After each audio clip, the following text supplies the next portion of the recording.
السلام عليكم، ازيكم؟ عاملين ايه؟ يا رب تكونوا بخير. صلوا على النبي عليه افضل الصلاه والسلام. ان شاء الله النهارده فيديو جديد هنعمل مع بعض. النهارده بقى بصوا كيكه من احب الكيكات كده لقلبي، حاجه سهله وسريعه.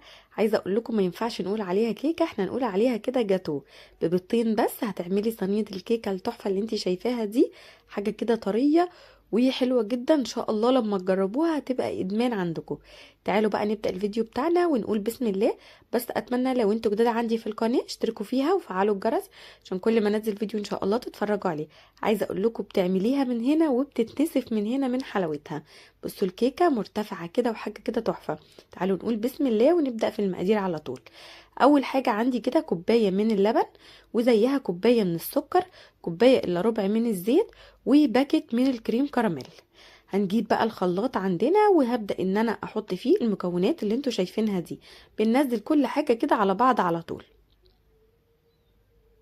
بصوا طريقتها سهلة جدا وفي الخلاط، ومش هتاخد منك وقت خالص وهتكوني مجهزاها. اول طبعا ما ابتدينا ان احنا نشتغل في الكيكة بتاعتنا، شغلنا الفرن كده على درجة حرارة 180، عشان لازم طبعا ندخل الكيك على فرن يكون ساخن مسبقا. تمام، دلوقتي هفضي باكت الكريم كراميل على الحليب والسكر والزيت، واهم حاجة ان الزيت بتاعنا يكون زيت حلو كده وملوش اي ريحة عشان يطلع معانا الكيكة كويسة. هبدأ ان انا اضربهم بالخلاط. القوام اللي انتوا شايفينه خفيف ده هيبدأ يتقل معايا وهيبقى قوام كريمي خالص كده زي ما هتشوفوا دلوقتي. يعني بضربه لمدة كده 3 دقايق ولا حاجة. هنا بعد ما ضربته بصوا ما شاء الله القوام بيختلف وبيبقى عامل ازاي. هاخد منه دلوقتي بقى مقدار كده كوبايه. هاخد بقى كوبايه مليانه كده زي ما انتوا شايفين وهنركنها على جنب علشان دي اللي هنزين بيها بعد كده.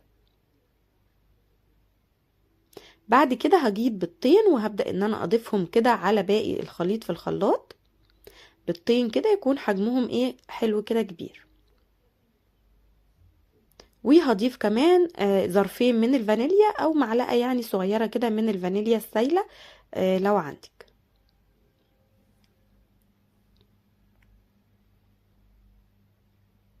وهضيف كمان معلقة كده من الخل. الخل بيكون حلو قوي للكيكات، بتخليها كده مرتفعة وهشة معاكي. بعد ما ضربتهم بقى مع بعض كويس، تعالوا بقى نشوف هنعمل ايه تاني. هنيجي بقى للمكونات الجافة عندنا.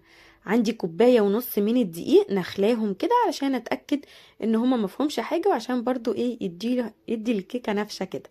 عندي كمان معلقة كبيرة من البيكنج باودر ورشة من الملح. البيكنج باودر عندي كان فيه زي كلاكيع كده فعملته بالمصفى عشان اتاكد برضو ان هو ايه كل حاجه كده تندمج مع بعضها. هقلب المكونات الجافه الاول مع بعض، وبعد كده هبدا انزل بالخليط اللي احنا ضربناه في الخلاط. شفتوا بقى كيكه اسهل من كده؟ هبدأ بقى دلوقتي بالمضرب اليدوي كده اقلبهم مع بعض. حسب بقى نوعية الدقيق عندنا، ممكن تلاقي القوام خلاص كده مظبوط ومش محتاج حاجة، وممكن تلاقيه تقيل. فلو القوام عندك تقيل هتبدأي ان انت تزودي شوية مية، يعني معلقة بمعلقة كده لحد ما القوام يتظبط معاكي زي ما هتشوفي دلوقتي. بصوا شايفين هنا القوام كان تقيل كده، فهجيب ربع كوباية من المية، مية عادي من الحنفية، وهبدأ انزل شوية بشوية لحد ما القوام يوصل معايا للقوام المظبوط.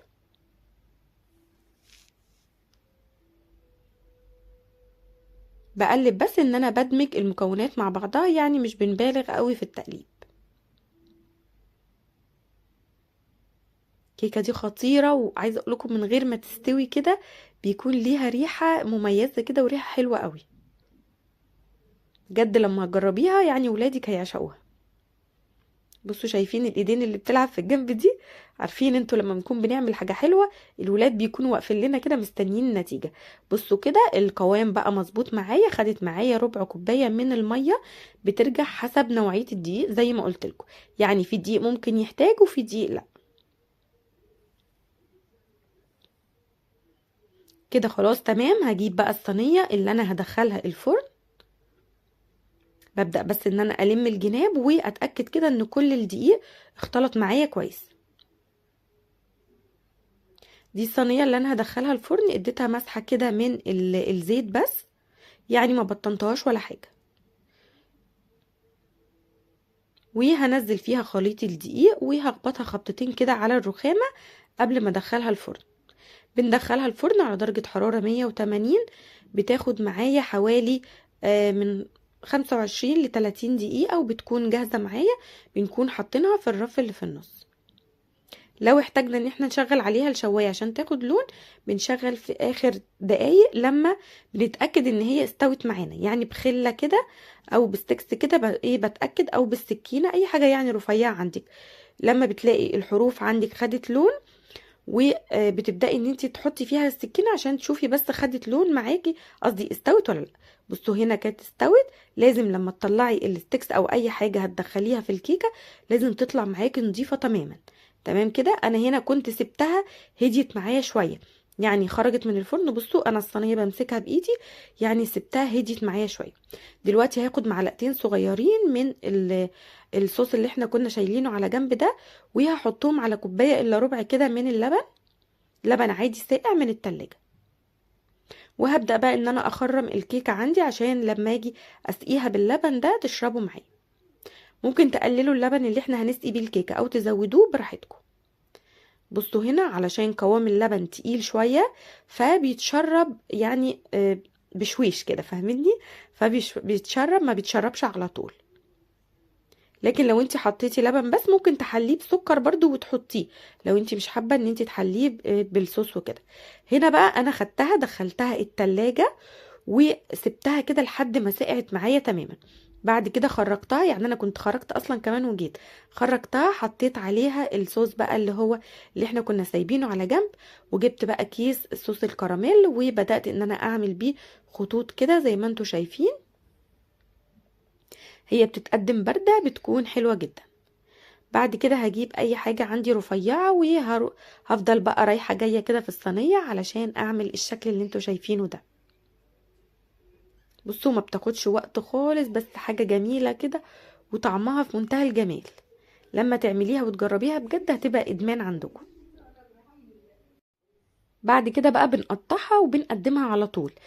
يستحسن ان انت ما تحطيش الصوص اللي احنا عملناه ده والكيكه سخنه، لان لو حطيتيه والكيك عندك سخن هتلاقيه بدأ يسيح وينزل في الجناب. تمام. فانا زي ما قلت لكم حطيتها في التلاجة سقعت معايا تماما، ده بعد ما شربناها باللبن، يعني بعد ما سقيناها الاول. تمام. بعد كده خرجناها وحطينا لها الصوص اللي انتوا شايفينه ده. هنجيب السكينه بقى ونبدأ ان احنا نقطعها.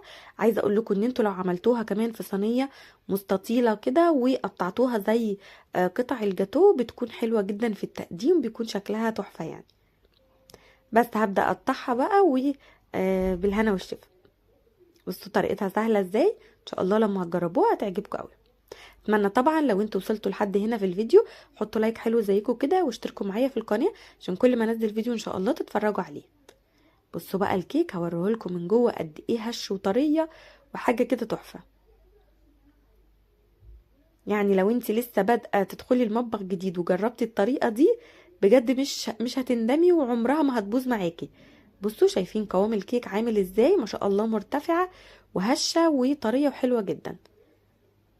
يلا دي نهايه الفيديو بتاعنا النهارده، اشوفكم على خير ان شاء الله في فيديو جديد ومع السلامه.